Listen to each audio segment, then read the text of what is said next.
votre Bible, sinon ça sera inscrit sur l'écran, Éphésiens 5,16. Bien sûr, un message sur la nouvelle année qui s'en vient pour nous encourager. Éphésiens 5,16.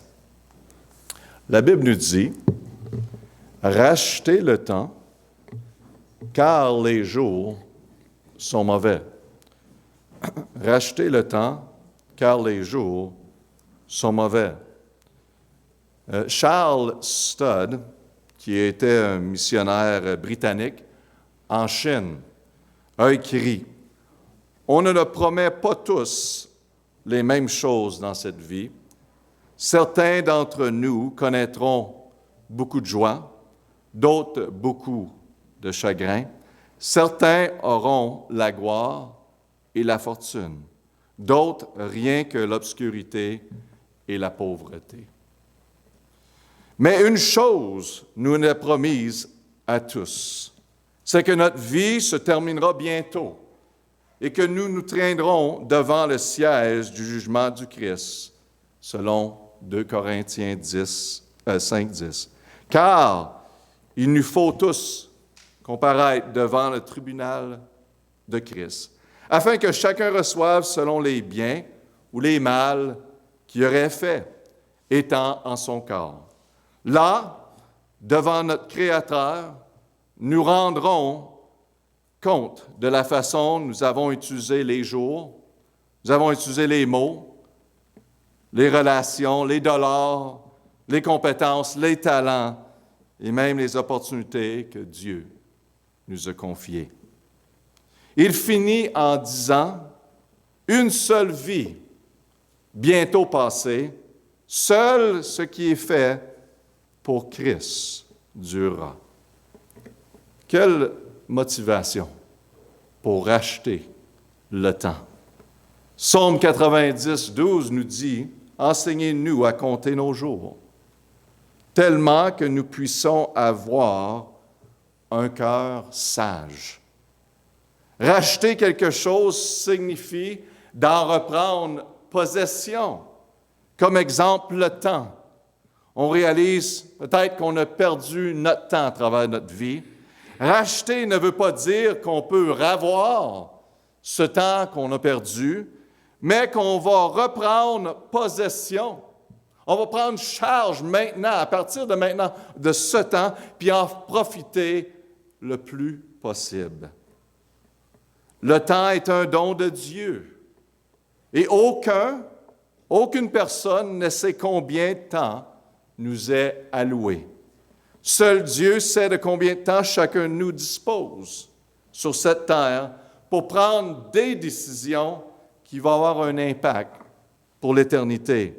Dans Psaume 139, 16, la Bible dit « Tes yeux m'ont vu, lorsque j'étais une masse informe, parler de nous, et sur ton livre étaient inscrits tous les jours qui m'étaient réservés.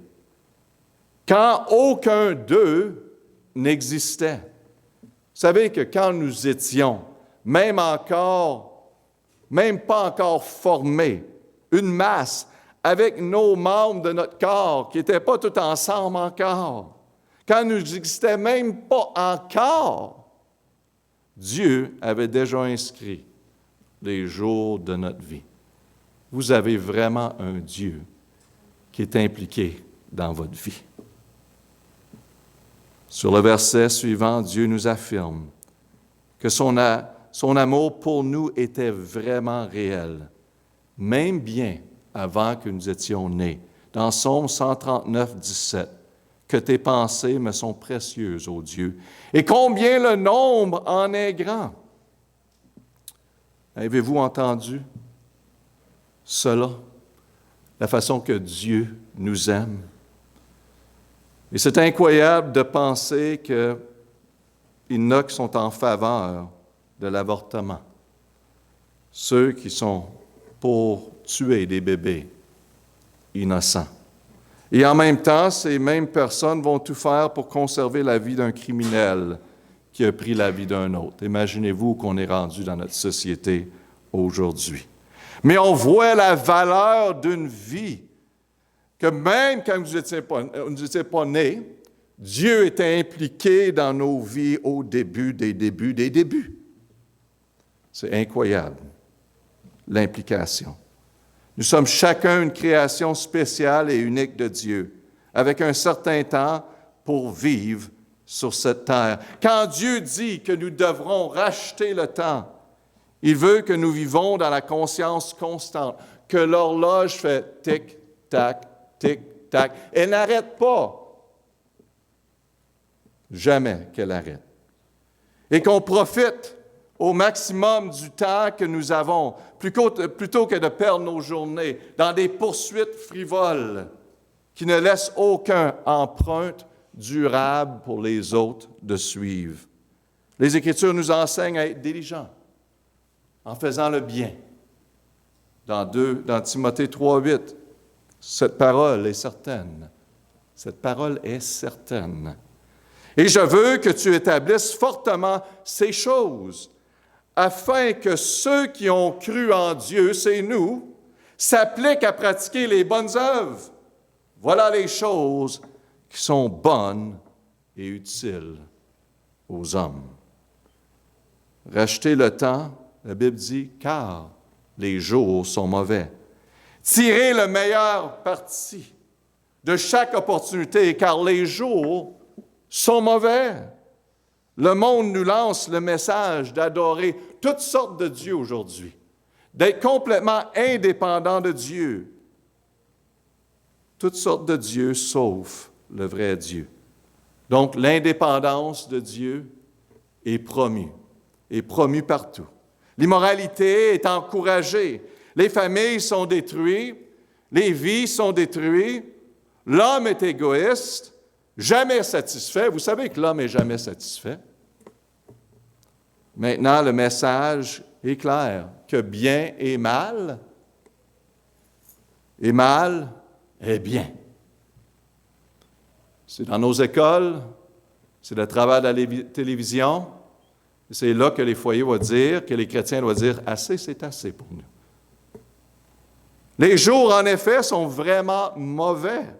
Si vous entendez pour plusieurs personnes de venir en arrière de vous puis de vous encourager et à bien faire, vous allez attendre longtemps. La réalité, c'est que les jours sont mauvais. Donc, il faut arrêter de regarder à la gauche, à la droite, à les personnes, à les autorités, assez. Mais regarder à notre Seigneur et avec tout notre cœur, prendre les opportunités que nous avons aujourd'hui, que nous avons maintenant, et par la grâce de Dieu, de tracer un chemin qui est bien clair. Un chemin bien nettoyé en passant. Un chemin où on enlève les racines afin qu'ils ne repoussent pas dans un an aussi. Pas juste les couverts, mais mettre fin à des choses dans notre vie et l'apprendre, faire le travail nécessaire pour les sortir de là. Et que ça soit bien clair. Qu'est-ce qu'on croit? À qui on croit? Et qu'est-ce qu'on est en train de faire avec notre vie? La direction que nous allons. Afin que notre famille, afin que nos amis, et afin que tous ceux qu'on soit en contact savent exactement où qu'on s'en va et qui peuvent suivre. Racheter le temps, profiter du temps parce que les jours sont mauvais. La phrase « racheter le temps » se trouve également dans Colossiens 4:5 qui nous dit « Conduisez-vous avec sagesse envers ceux du dehors en rachetant le temps ». Dans les deux passages, la rédemption du temps est liée à la sagesse de la façon que nous marchons, c'est-à-dire dont la façon que nous vivons. Comment racheter le temps ce matin? Marchons avec circonspection. Marchons avec circonspection basée sur notre texte. Éphésiens 5,15 nous dit « Prenez donc garde à vous conduire avec circonspection, non comme des insensés, mais comme des personnes sages. » Pasteur, comment racheter le temps? Marchons avec circonspection. Circonspection veut dire marcher avec prudence. Vigilant de tous les côtés, examiner attentivement toutes les circonstances afin de se protéger des dangers physiques, afin de se protéger des dangers émotionnels et les dangers spirituels. C'est le temps qu'on commence à marcher un petit peu plus comme ça dans la vie, n'est-ce pas? On est trop un peu loose, hein? On se laisse aller. On ne fait pas attention. On ne prend pas garde. Peut-être un peu plus attentif sur les pieds. La question que je me pose parfois, et c'est une très bonne question parce que ça m'amène à la réalité. Puis j'aime ça vivre dans la réalité, même si ce n'est pas facile. Si tous les chrétiens se poseraient la même question, c'est une très bonne question. Si tous les chrétiens seraient comme moi, si tous les chrétiens seraient comme moi, de quelle façon seraient les foyers chrétiens? Ouf!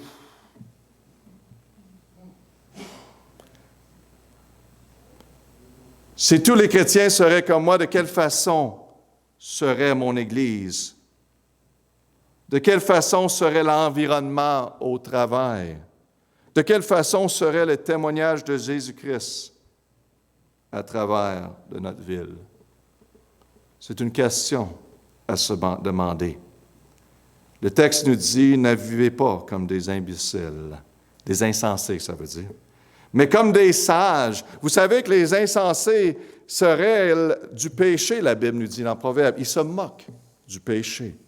Vous savez que l'insensé méprise l'instruction de son père, dans Proverbe 15:5. Aussi, la voix de l'insensé est droite à ses yeux, mais celui qui écoute le conseil est sage. Vous savez que l'insensé pense tout le temps qu'il a raison. Il fait ce qu'il pense qui est droit dans ses yeux. Insensé veut dire d'être entêté. Peu importe si c'est la vérité, si c'est le bien, je ne change pas. Je vais faire ce que je veux faire. Comme chrétien, Dieu nous commande de racheter le temps. On doit être sage et ne pas être entêté. Il n'y a pas le temps pour les chrétiens de vivre entêtés, de leur propre façon. Donc, on ne marche pas comme des insensés qui moquent le péché, qui n'écoutent pas à l'instruction. Il fait qu'il semble bien à lui. On ne fait pas ces choses. Cette année, il serait bien de lever les murs de conviction. Amen. Lever les murs de conviction pour nous protéger, pas juste en parler, amen, mais vraiment pour nous protéger notre famille, pour vraiment racheter le temps, parce qu'on n'a pas de temps. La majorité des problèmes qu'on fait face, c'est des problèmes qu'on apporte dans nos propres vies, vous savez. On manque de discipline, on n'a pas levé les murs assez haut, on s'apporte toutes sortes de problèmes.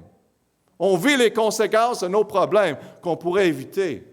On a un monde qui a besoin du Seigneur Jésus-Christ, puis on est pris dans nos foyers, on s'apporte toutes sortes de problèmes parce qu'on manque de discipline spirituelle.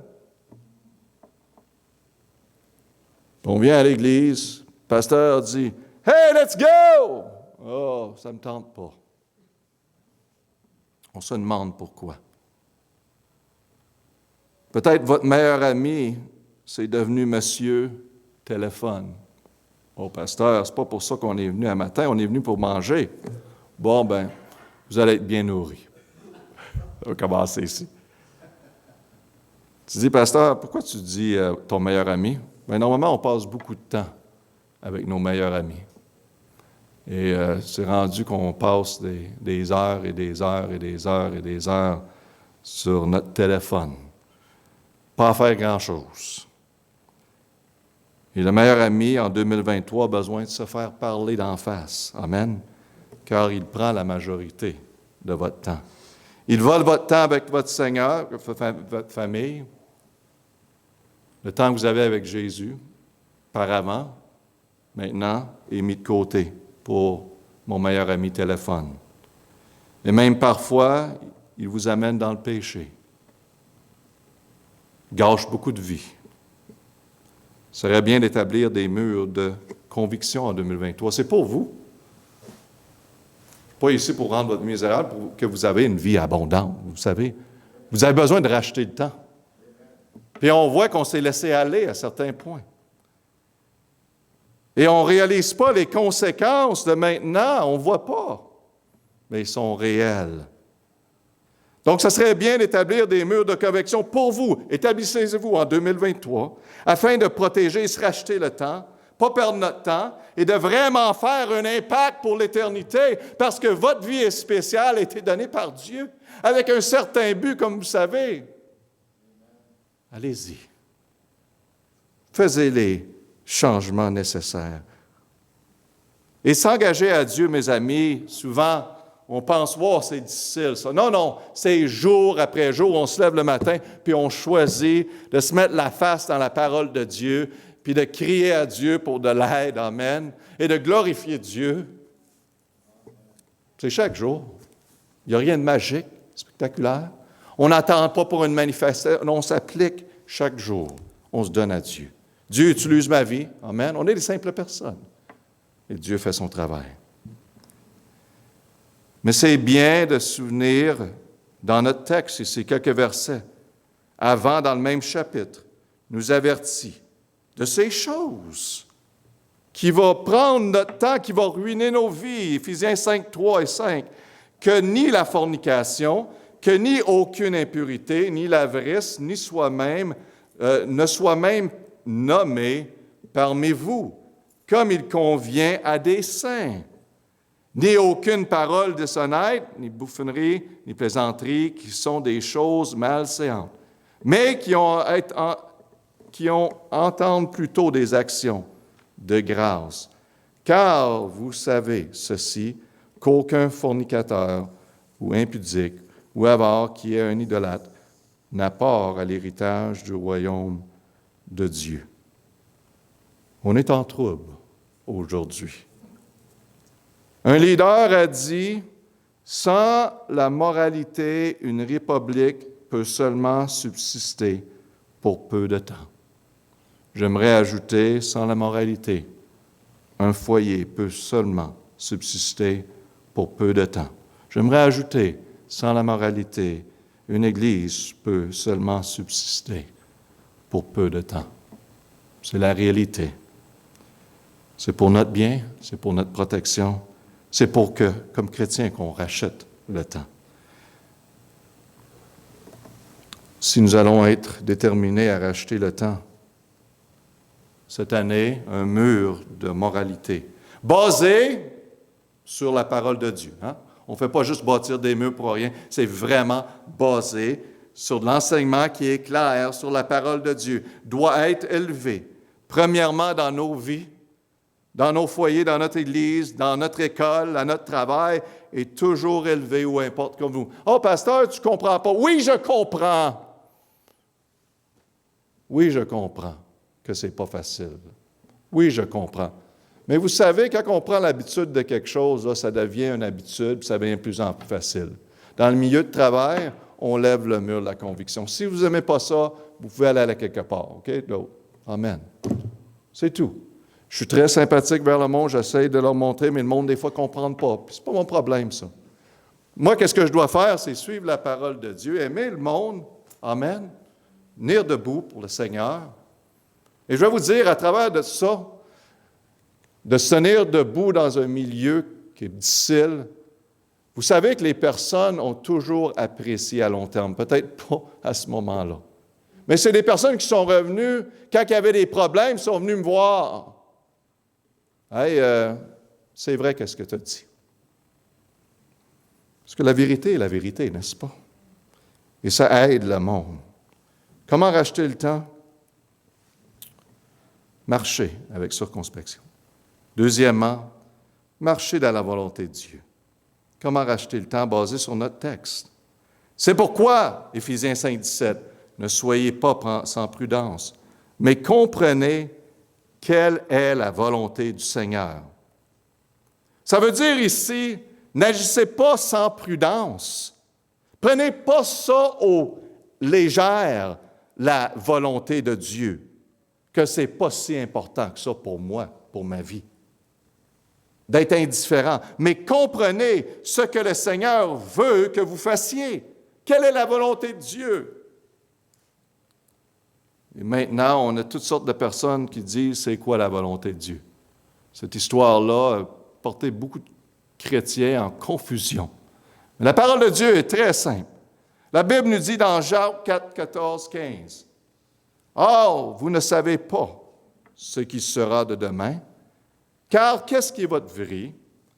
Ce n'est qu'une vapeur qui paraît pour un peu de temps et qui s'évanouit ensuite, au lieu que vous devrez dire, si le Seigneur le veut, et si nous vivons, nous ferons ceci ou cela. » Vous savez que Jacques dit clairement que la vie est très courte. Donc, ne perdez pas votre temps. C'est pour cette raison, l'homme doit être diligent de faire la volonté de Dieu. Je vais vous dire un verset qui m'a aidé dans ma vie chrétienne depuis que je suis jeune chrétien, c'est Proverbes 3, 5 et 6. « Confie-toi en l'Éternel de tout ton cœur, et ne t'appuie point sur ta prudence. Considère-le dans toutes tes voies, et il dirigera tes chantiers. » Dieu va le faire. Il va faire ça de sa façon. Il va faire ça dans son temps. Mais c'est vraiment simple. Quand ça vient à la volonté de Dieu pour chacun de nous, c'est important de comprendre la volonté de Dieu cachée, qu'on ne la voit pas, et la volonté de Dieu qui est révélée. Wow! Vous allez apprendre quelque chose. Dans Deutéronome 29, 29, ça dit « Les choses cachées appartiennent à l'Éternel, notre Dieu. » Vous savez qu'il y a des choses que seulement Dieu sait. Il sait notre avenir, notre futur. Il sait ce qui est mieux pour nous. Il sait qui est la femme, l'homme pour notre vie. Il sait où qu'on devrait vivre, notre travail qu'on doit faire, notre vocation. Il sait le début jusqu'à la fin. C'est lui qui ouvre et ferme les portes. C'est lui qui change les cœurs des rois et les autorités. C'est lui qui nous a créés, c'est lui qui nous connaît comme personne d'autre. Et c'est lui qui nous aime avec un amour sans condition. C'est pour cette raison qu'il reste à nous de se confier en lui et de le considérer dans toutes nos voies. Et il va diriger nos sentiers. Ça, c'est sa promesse. Mais car ces choses sont cachées, ça veut dire qu'il y a certaines choses qu'on ne sait pas. On ne sait pas à ce point-ci. Il y a certaines choses que j'aimerais faire, accomplir dans la vie, que j'ai données à Dieu, mais je ne sais pas. Mais je sais qu'est-ce que je dois faire avec ces choses cachées-là, c'est de se confier à Dieu. Pas y aller de ma façon, puis d'essayer de les établir, puis les faire de ma façon, mais les donner à Dieu.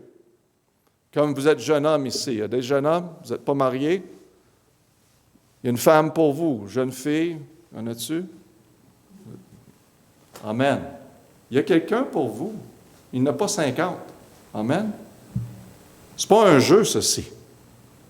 Mais il y a quelqu'un pour vous et c'est à prier. Seigneur, et appliquer Proverbe 3, 5 et 3. Confie-toi. Pasteur, il n'y a personne ici dans la Beauce. Ah, le Seigneur est capable de nous apporter. Inquiétez-vous pas. Inquiétez-vous pas. Vous avez un grand Dieu. On s'inquiète. Dieu le sait, Dieu vous aime, il s'occupe de ses enfants. Arrêtez de vous appuyer sur votre puissance, mais considère-le dans toutes vos voies. Est-ce que vous considérez pour ceci?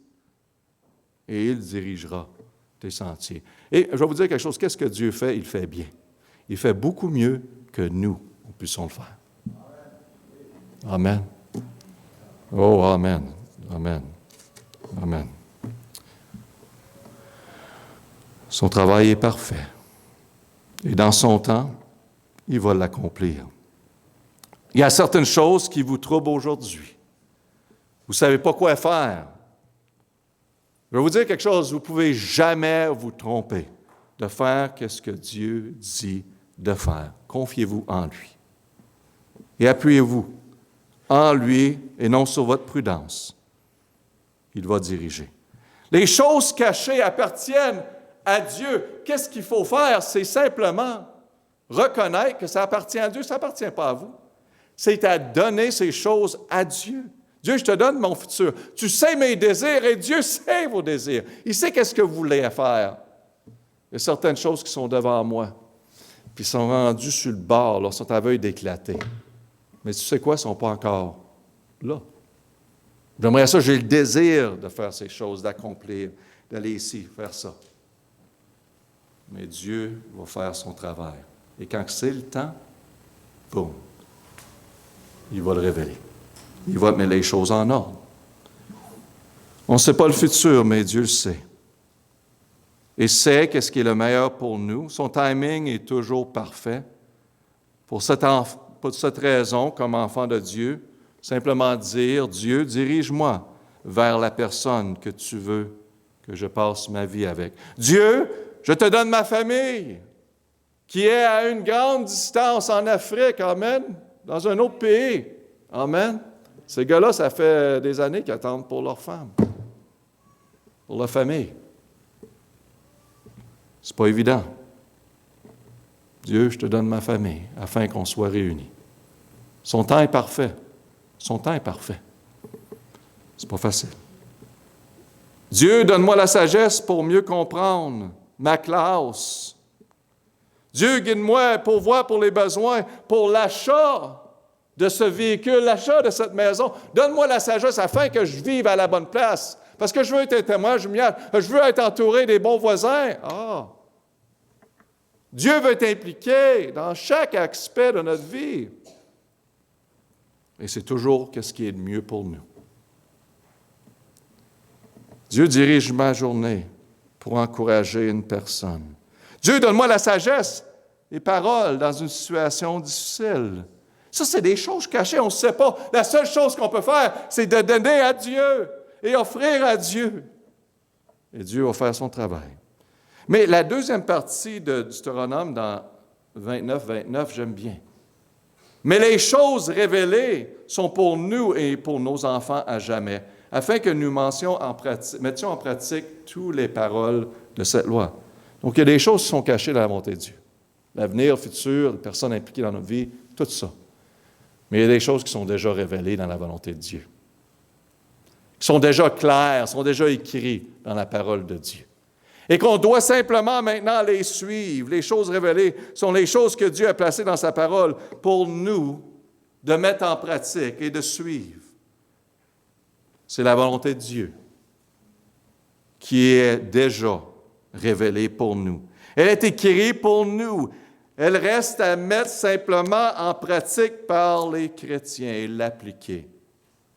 Donc, on ne demande pas, Seigneur, montre-moi si je dois prier. On ne demande pas ça. C'est déjà révélé dans la parole de Dieu qu'on doit prier. On ne dit pas, montre-moi, Seigneur, si je dois partager ta parole. On doit la partager. Montre-moi si je dois lire la parole. Montre-moi si je dois pardonner. Non, on doit pardonner. On n'a pas besoin de prier et demander pour les choses qui sont déjà révélées, qui sont déjà claires. Oh Seigneur, montre-moi si je devrais vraiment aimer ma femme. C'est déjà dans la parole de Dieu. Amen.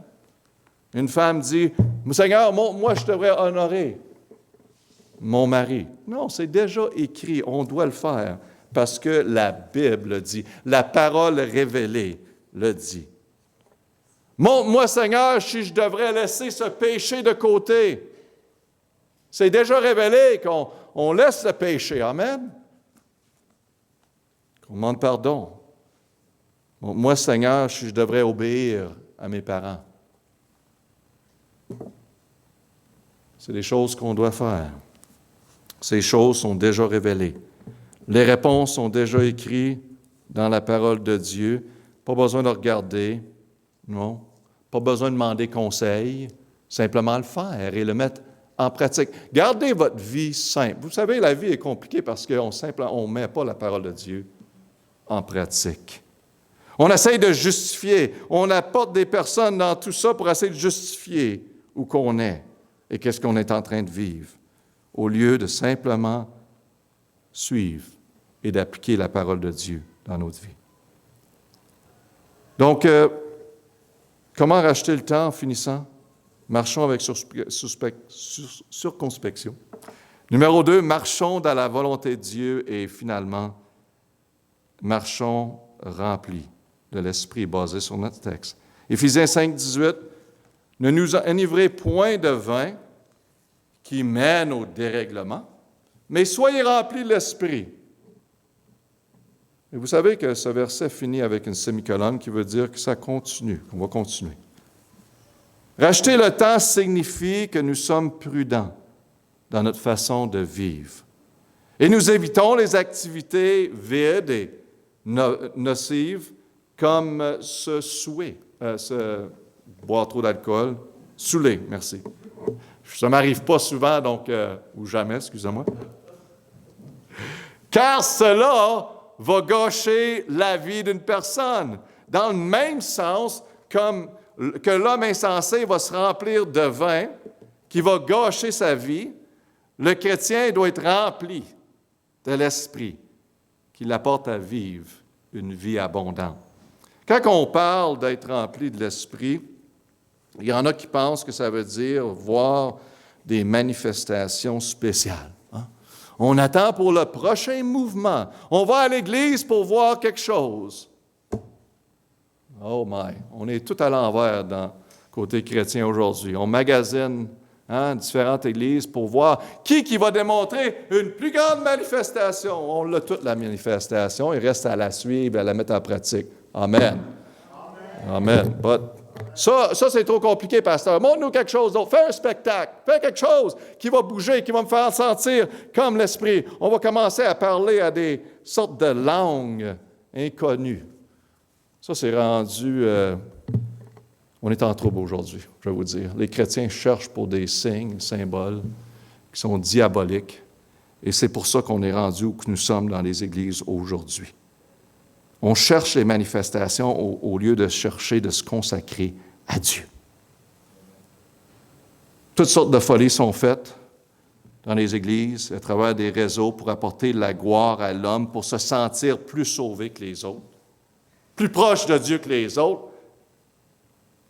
Mais je vais vous montrer c'est quoi d'être rempli de l'Esprit, basé sur la parole de Dieu, et non sur la parole de l'homme qui va dire toutes sortes de folies, sortir les versets hors contexte pour essayer d'aller chercher les personnes, les poches des personnes.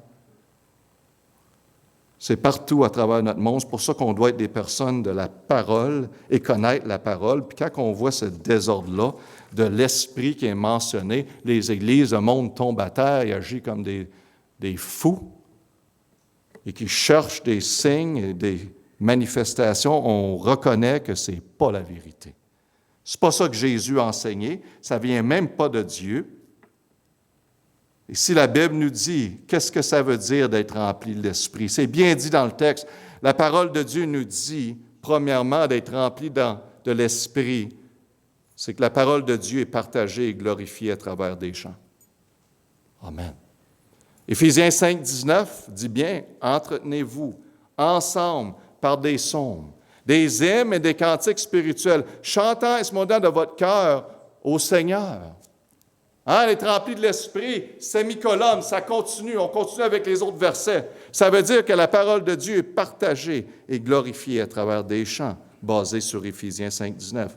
Ça devrait être naturel de chanter, amen, de discuter la parole de Dieu dans nos foyers avec les autres. Ça, c'est d'être rempli de l'Esprit. Qu'on sort de ces portes ici, puis dans notre cœur, on chante au Seigneur. Ça, c'est ça, d'être rempli de l'Esprit. C'est pas de trouver, de venir ensemble, puis essayer de voir quelque chose qui se manifeste. Puis après ça, on s'en va, puis on agit comme le monde, au contraire de Dieu. On appelle ça le vivre l'Esprit de Dieu. Je cognais des portes, je m'en rappelle. J'étais allé rencontrer quelqu'un. Ils me disent, « Ah, je suis allé à l'église dimanche, j'ai été rempli de l'Esprit, j'ai été baptisé dans l'Esprit. » Puis je les regardais, ils sacraient, ils buvaient, ça fumait, puis ça parlait mal. J'ai dit, c'est pas ça, remplir de l'Esprit. C'est pas confirmé, c'est pas limité à un mouvement qui se passe à une église, c'est tous les jours de ta vie. C'est de mettre la parole de Dieu en pratique. C'est que la parole de Dieu sort de ton cœur, amen. Puis la gloire de Dieu est prononcée à travers ta vie. Dans nos foyers, c'est le temps qu'on mette, peut-être en 2023, qu'on ferme la radio, qu'il y a tellement des mauvaises nouvelles. « Ah, pasteur, ça fait 50 ans que j'écoute ma radio. » Ah oui? Ça n'aide pas l'esprit. Puis mettre la bonne musique, amen, qui va lever le cœur. Amen. C'est pas populaire aujourd'hui, je sais, mais vous allez me pardonner avec la nourriture après, sûrement. Ah, ça fait tellement de bien. Je vous parle de mes expériences dans ma vie. La musique a changé ma vie, de vraiment chanter, de glorifier Dieu. La bonne musique, en passant, qu'on peut entendre les paroles. Amen. Lèvez-vous avec la parole, parlez-en durant la journée, couchez-vous avec la parole de Dieu. On fait juste parler de racheter le temps. Partagez la parole dans vos foyers, entre vous au travail. Le monde a besoin de la parole, mes amis. Il faut demander à Dieu pour les moyens de faire un impact. C'est le désir.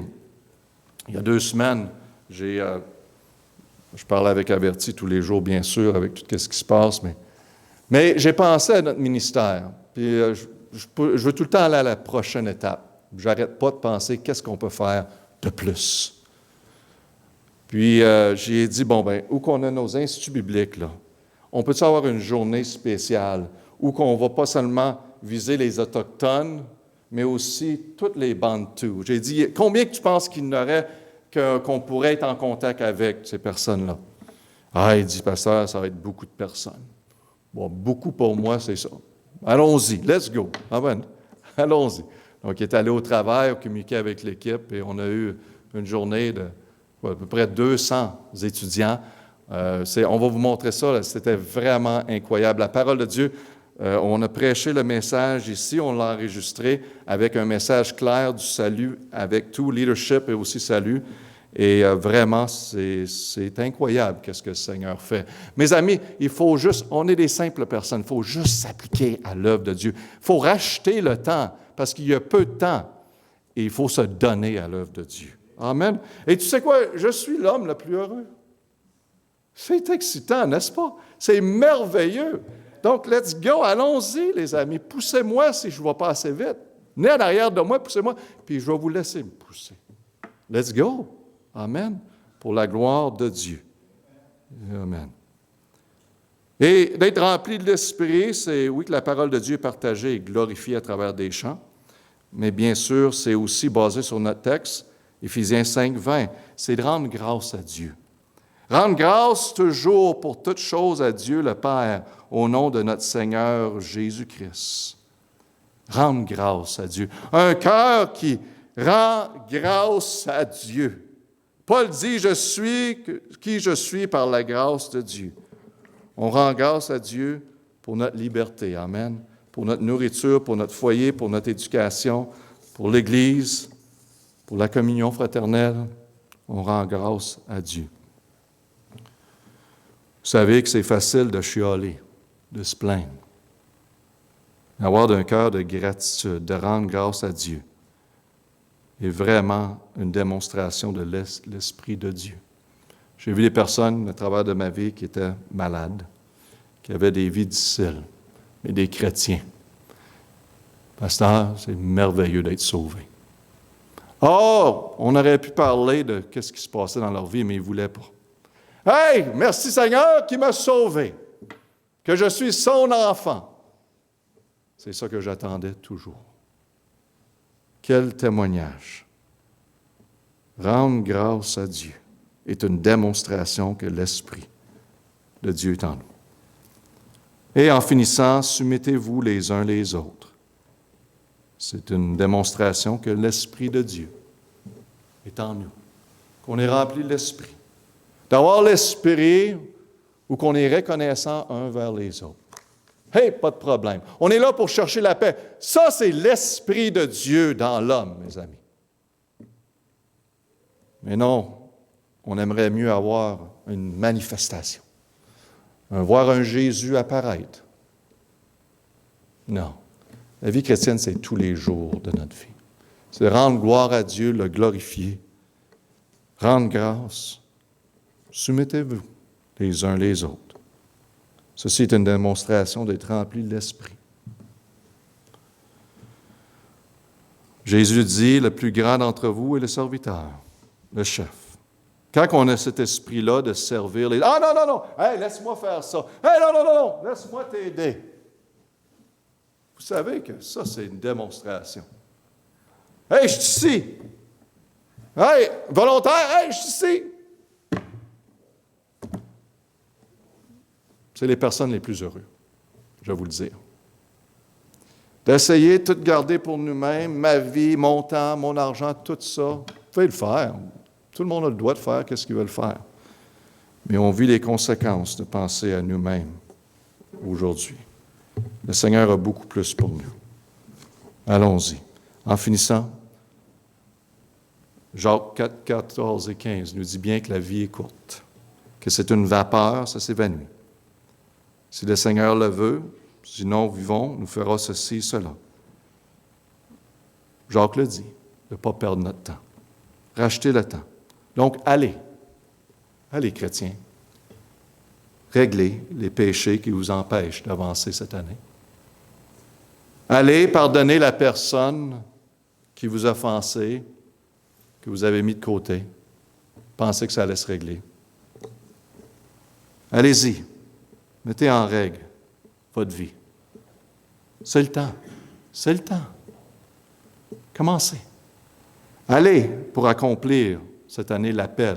Vous savez que Dieu cogne dans votre cœur, puis il y a un appel pour vous. C'est le temps. Allez, abandonnez-vous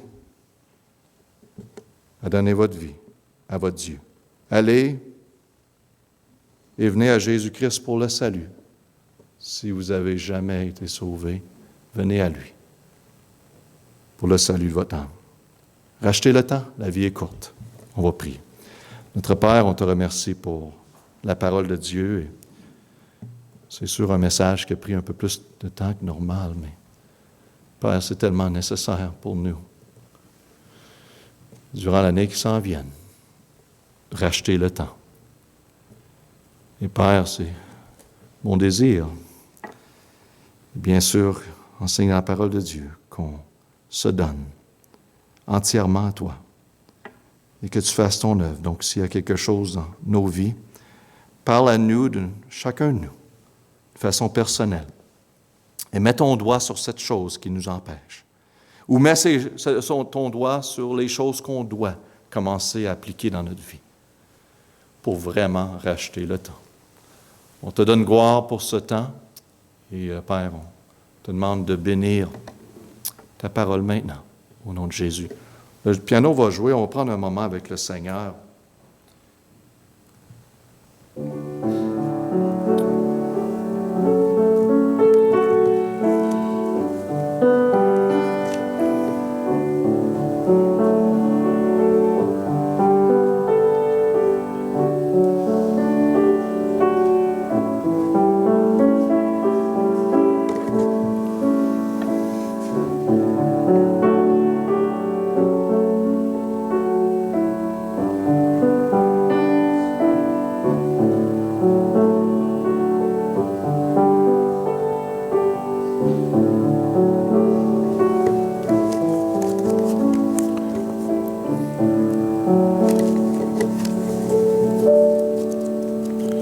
On va chanter 189, si vous voulez, en finissant.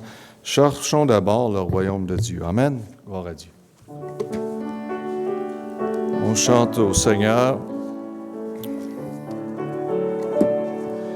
Cherchez d'abord le royaume de Dieu et sa justice,